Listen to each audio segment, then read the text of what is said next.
اور زمین پر گر کر سجدہ کیا اور کہا ننگا میں اپنی ماں کے پیٹ سے نکلا اور ننگا ہی واپس جاؤں گا۔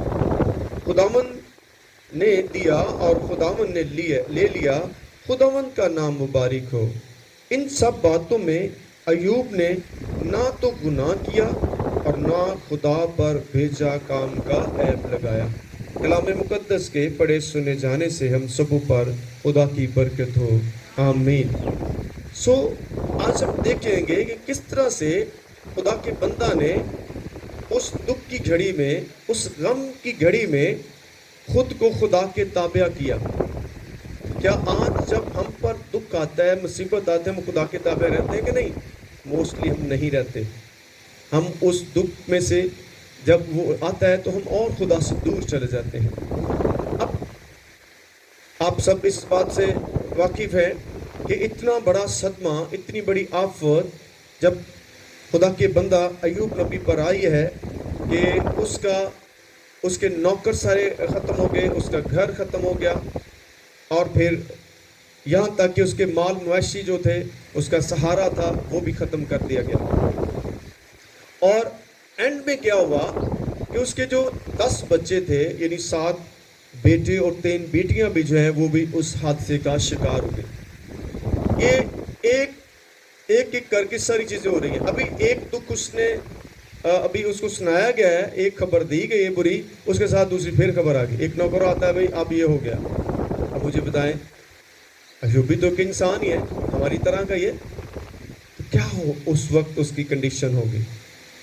ہمیں تو تھوڑا سا دکھ آتا ہے تو ہم ایک دم ڈول جاتے ہیں۔ کیوں وہ ڈولا نہیں؟ کیوں اس کے اندر اتنا صبر تھا؟ کیوں وہ اتنا خدا کی تابعداری کر رہا ہے؟ کیونکہ وہ خدا کو جانتا تھا کہ اگر دکھ خدا کے ساتھ مل رہے ہیں تو اس سے بڑھ کر سکھ بھی آنے والے ہیں، آمین۔ اور ہم دیکھتے ہیں ایسا ہی ہوا۔ اس نے خدا پر کوئی بھیجا الزام نہیں لگایا، اس نے کوئی خدا کے خلاف کوئی بات نہیں کی۔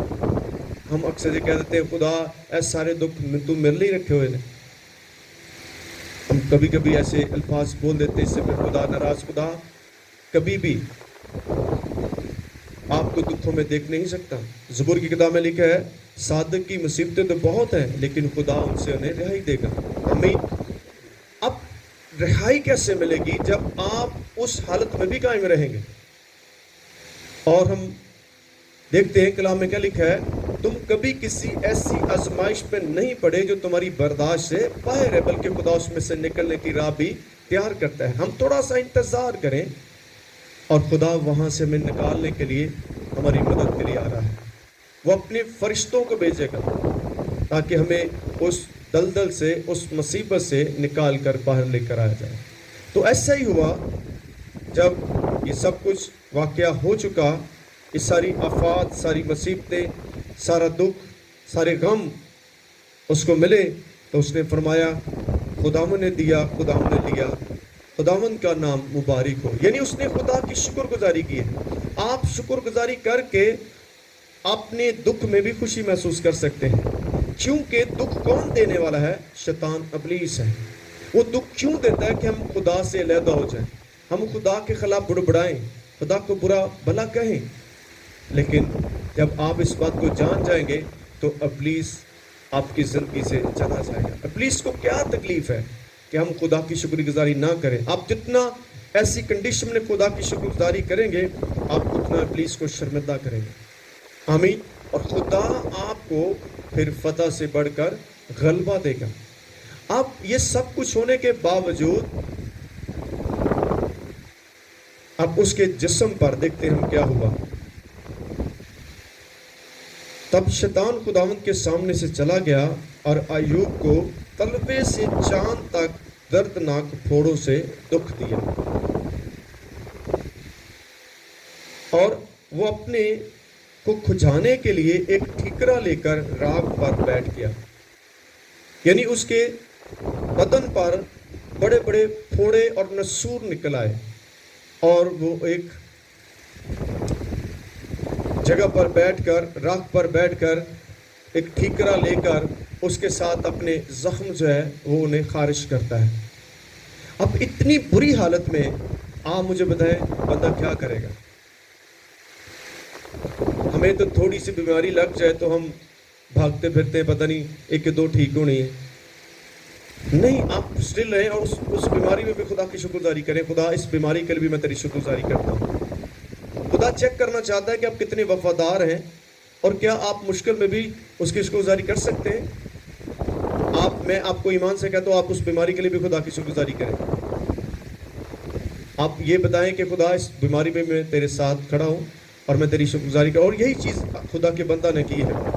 تب اس کی بیوی اس سے کہنے لگی کہ کیا تو اب بھی اپنی راستی پر قائم رہے گا؟ خدا کی تکفیر کر اور مر جا.